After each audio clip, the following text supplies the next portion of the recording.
flags go on. Out they go. Good start there from the pole position driver. That's Chris McCloy. And he is going to lead them down to Clever Corner, I think. Great, huge grid of cars heading down towards the right hand of the first time. It's McCloy leading.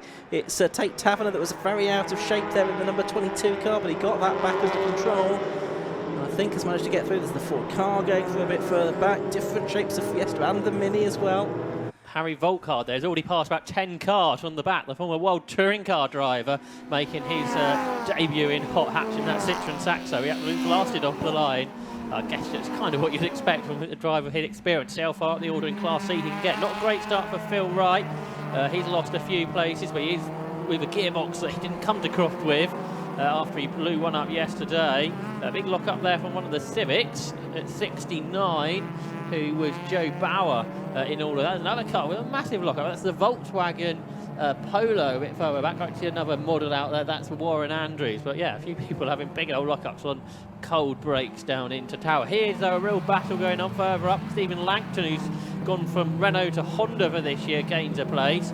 And Paul Jarvis is in there, the Class B leader. He locks up now, trying to get past Callum Houchen's Honda Civic. He's amongst some of the Class A machinery there in his Citroen Saxo, the former champion.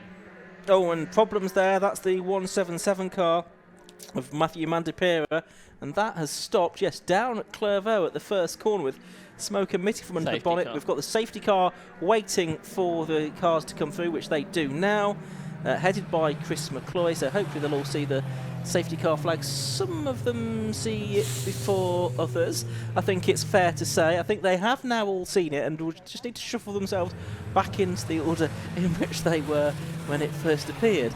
But yes, safety car is out with that Matthew Mandipera car stopped at Clairvaux. Didn't really see what happened to that, Josh. No, he's up in the mid-pack, but the car's steaming a bit, isn't it? So there's a mechanical problem there, but it was Chris McCloy. Oh, we had another car off. That's behind us here at the complex. Stuart Kennedy, the Volkswagen Corrado, that's off, and the tyre tracks that get him there aren't necessarily just a straight line. It looks like he's had a bit of a moment en route to the tyres.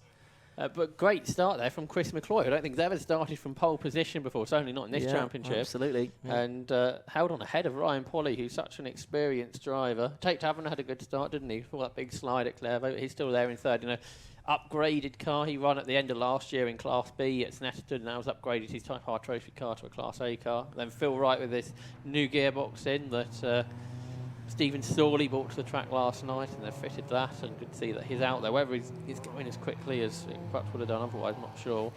But then a bit further back, leading Class B is Paul Jarvis, and leading Class C is David Drinkwater, both former champions leading their classes. How high up did Harry Volkhart get from the back of the grid? He got, I see the transponder problem card, which would be 24th. So he passed, 13 cars on that first lap. But good to see Harry Volkhart back in racing, because he's had a few years out. Did race in the British Touring Car Championship in the late 2000s, and then did a season in the World Touring Car Championship in 2010, where he actually finished 8th in the championship in the Independence Championship, actually, I think that was. But yeah, great to have somebody with such calibre joining the Hot Hatch Championship, in practice not in the car you'd first expect them to be in. No, that's absolutely right. But it'll be interesting to see how far up the order he can get. He did race club level golf racing. I don't know if that was with the club when he started out a couple of decades ago. It may have been, yeah, possibly so, yeah. But local driver, of course, from Newcastle upon Tyne, so racing at his local circuit this weekend. Was the Sayat champion back in 2007. Yeah, that's right. There's David Drinkwater just coming through the class leader in his BMW Compact, massively experienced driver. He's, I think, planning to race at the Nürburgring in the summer. Yeah, his other motorsport experience section of his commentator film is the most extensive of anyone that we've seen so far. Of course, competing and looking to get a 4th championship in a row in Hot Hatch here. He's won it for the last 3 seasons.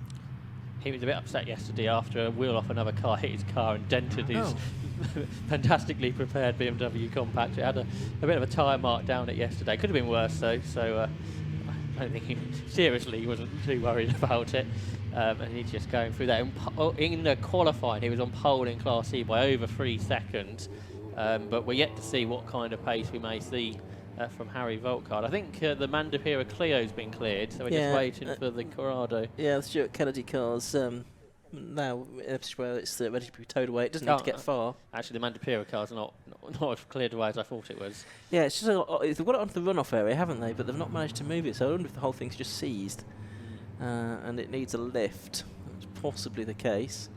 So 2 laps completed then by race leader number 37, Chris McCloy.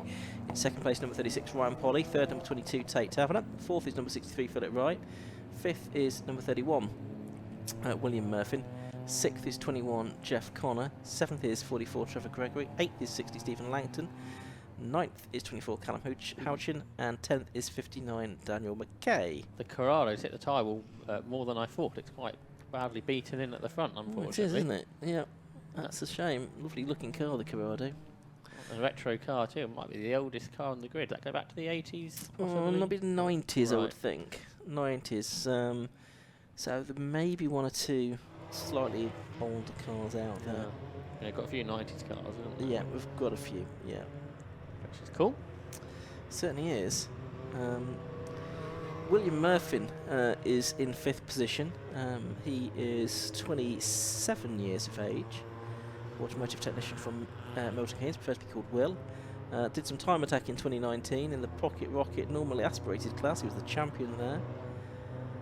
He used to work on the Toka package on the Ginettas in the past. But he's racing this 1999 Civic EK shaped car.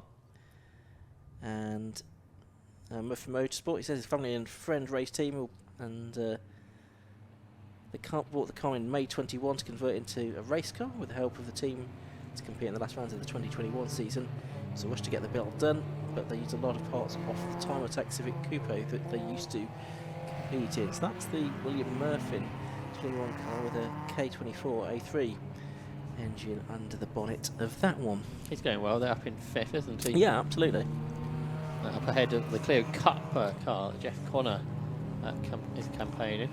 See the Ford car making its way towards the camera at the moment. That's being driven by Lee Warren. Great to have a different type of car out there. Certainly not a standard car. No. With an upgraded engine. I guess we probably have to upgrade about everything else once you've done that on one of those. And then at the back is the Peugeot 206 GTI of Daniel Hipkiss, novice driver. Lots of new names in Hot Hatch this season by the looks of it, Ian. Lots of new drivers to the championship, which is always good. Yeah, it's proved a really popular championship, hasn't it, over the past couple of years. Usually getting capacity or close to capacity grids at most circuits these days. Safety car lights are out, so that's good news. With just under 7 minutes of the timed element of the race to go, we should get a few more laps of racing in, therefore. So safety car will peel into the pit lane. Probably going to get, what, 4 laps, do you reckon, of racing? So it's Chris McCloy that's going to lead them over the line. Green flag waves, and the race back underway. Chris McCloy and Ryan Polly down towards Clervaux Corner for the first time, then on this restarted race. Tate Taverner in 3rd, Phil Wright in 4th position, William Murphy in 5th, and then Jeff Connor in the 197 Clio in 6th position, Trevor Gregory 7th. All Class A cars inside the top 10. The Class B leader Paul Jarvis in 11th place. But Phil Wright's got 3rd away from Tate Taverner there, so he's pushing on now. The newer Civics look much bigger, don't they, than the Chris McCloy car that leads. Great new livery on Ryan Polly's car as well for this year. Mac Tools backed Honda Civic chasing after, sort of dwarfs the Chris McCloy car, doesn't it, the race leader? Well, you put it by one of the very latest road Civics and that would look tiny. Sure, that shows you how the size of cars has evolved over the years. There is one of the 1999 cars, that Murphy Motorsport car that the family team have built up. Tate Taverner in the car that he previously campaigned in, the Type R trophy, though, is there in 4th position. There's a bit of a gap opening up now to Jeff Connor in 6th in the Clio, so it's Honda domination, really. Tell you what, Phil Wright's catching the 2 leaders now, isn't he? So he's got that car working well. He was a bit off in qualifying this morning, which was a bit of a shortened session, but I think he's running as sort of well as you now expect him to be there in 3rd. He's pulled away from Tate Taverner. And as they come up across the line, the Clio's gone off, hasn't it, Jeff Connor, so he's going to lose places. But yeah, fastest lap for Phil Wright, and faster than anybody did in qualifying this morning, a 1:33.57.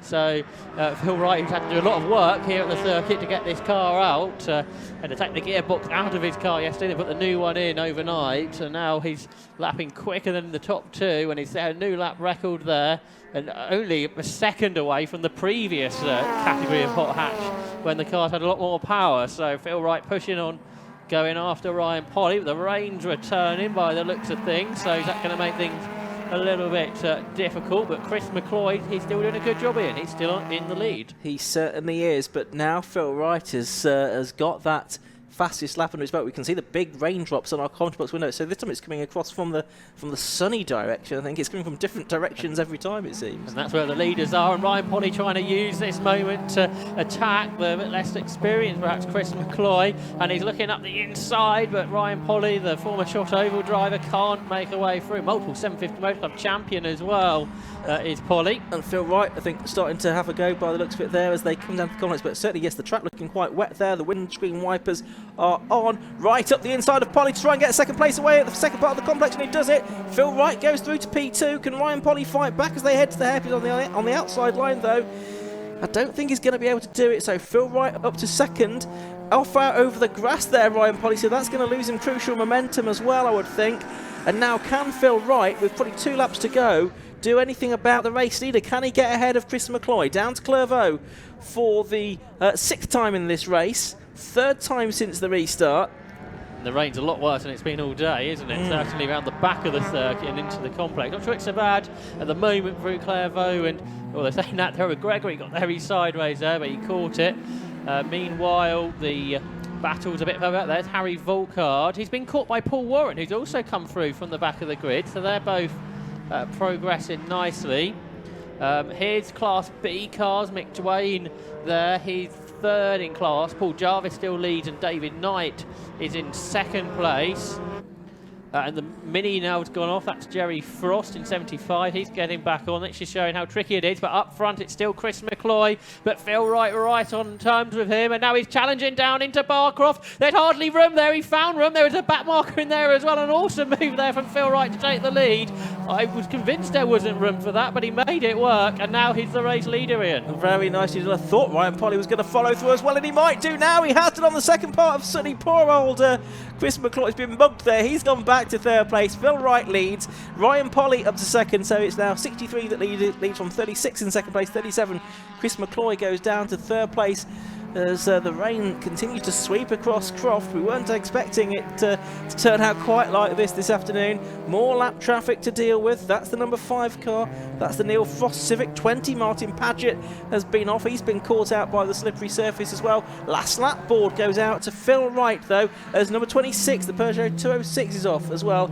That's Daniel Hipkiss, the Sheffield-based driver. It seems like everything's going on, isn't it, in this short restart element of this race, but it is Phil Wright that leads them by 6/10 of a second. They're going 6 seconds slower than they were in the dry. Now Sean Green is off. That's behind us in the complex, I think.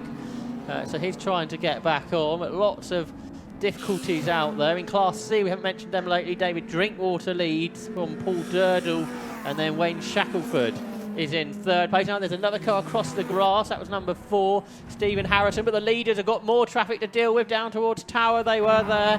And Ryan Polly still behind Phil Wright. These 2 drivers have been racing each other through stock hatch and Clios, and now into hot hatch driving these Honda Civics. And it is Phil Wright then that leads. I think he's from Norfolk, isn't he? Then Cambridgeshire's Ryan Polly behind. So it's sort of the race of the eastern drivers, isn't it, there, with Phil Wright up ahead of Ryan Polly with just a few corners to go. And William Murphy there in 4th place, ahead of Tate Taverner. He's catching Chris McCloy as well, but there's only less than half a lap to go now. There's Taverner. in 5th position. Trevor Gregory about 5 seconds behind him in 6th. The leaders, though, arriving at the complex for the final time. Wipers very much on. Cleo ahead of them of 107. Stephen Watson, will he keep out of the way?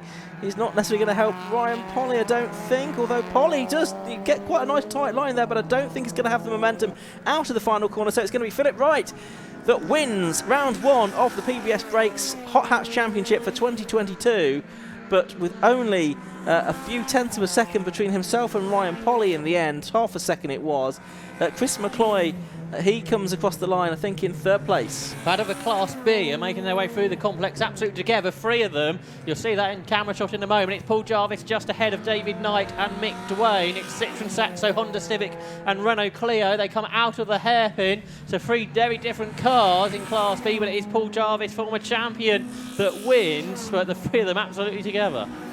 Yeah, absolutely. A real blanket finish for 10th, 11th and 12th overall as well. David Drinkwater is going to come over the line to win Class C in, I think, 15th place overall in the end. Not that far ahead of Paul Durdle that had a good run there. He took 2nd in Class C, and then I think Charlie Cole's going to come through in 3rd, which will be one of his best results if he can hang on in his BMW Compact, but he's got the Citroen Saxo Martin Paget just behind. But yeah, I think Charlie Cole's going to come through 3rd within Class C up across the line. I think he's held on there, so definitely an energetic end to that race. What a drive by Phil Wright, all that work to get the new gearbox up here and into the car, and that move for the lead where he went up the inside of Chris McCloy through a gap that it didn't look like it was there, but he found the gap and win to start the season then for Phil Wright. Let's have a look at the confirmation of the results.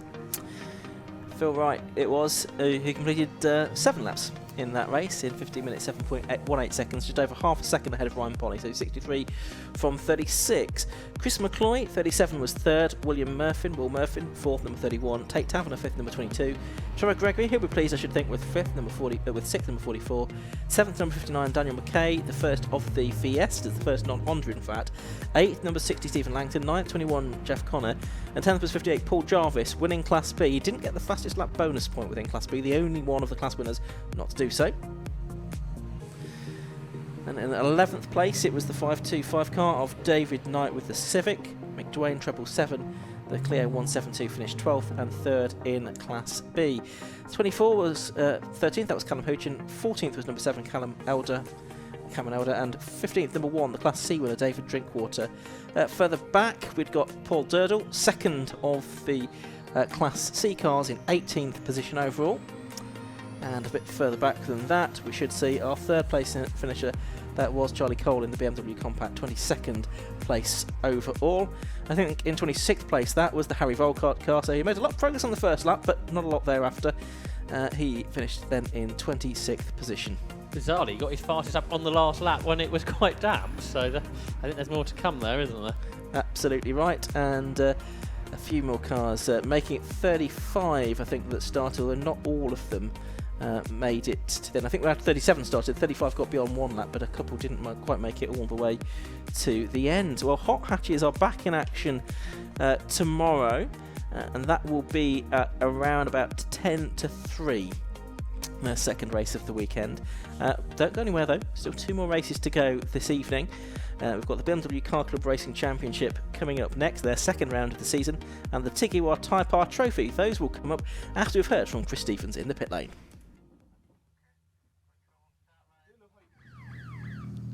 The Class A win of the PBS Brakes Hot Hatch Championship goes to Phil Wright. Phil, that was a mega battle you had there, a brilliant move at the end there. Yeah, it was a great race. We struggled with gearboxes overnight. A lot of friends helped us put one back together. We haven't got, well, it won't go from 1st to 2nd, so we had to start the race in 2nd gear, which obviously put us on the back foot to start with, but enjoyed coming back through, to be fair. It was great fun. And in those closing laps, you got to have a nice battle there with your old rival, Ryan Polly. How was that? Yeah, well, I saw him start going backwards, and I thought, oh, we've got a bit of a comfortable, and then knowing Ryan, he comes back and yeah, pushes till the end. He always does.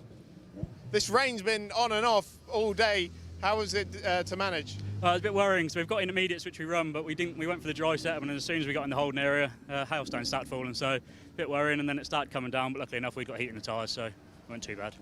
All right, well, congratulations on the victory and good luck for the next race. Let's go and talk to Paul Jarvis in car number 58, the winner in Class B. That was a very tight finish you had at the end there. Yeah. I thought I had enough gap on the penultimate lap and kind of didn't push too hard, didn't take too many risks, and then I got caught up and almost missed out on the last lap. So, yeah. So under pressure the whole way then? Yeah, definitely. Yeah, the final lap was pretty tense. And how difficult was it to manage with this rain coming on and off as well? It always looks worse on the windscreen than it really is, and then you can see the little kind of wet marks on the road and you're like, oh, I don't know where to brake anymore. But it was okay. It wasn't too slippery. All right, good. Well, congratulations. Good luck for the next one. And lastly, our Class C winner, David Drinkwater in car number 1. Nothing changes for you, does it? Yeah, no, maybe not. It was a really good race. I enjoyed that. That rain spiced it up a bit, mixing with the B cars. So, yeah, it was most enjoyable.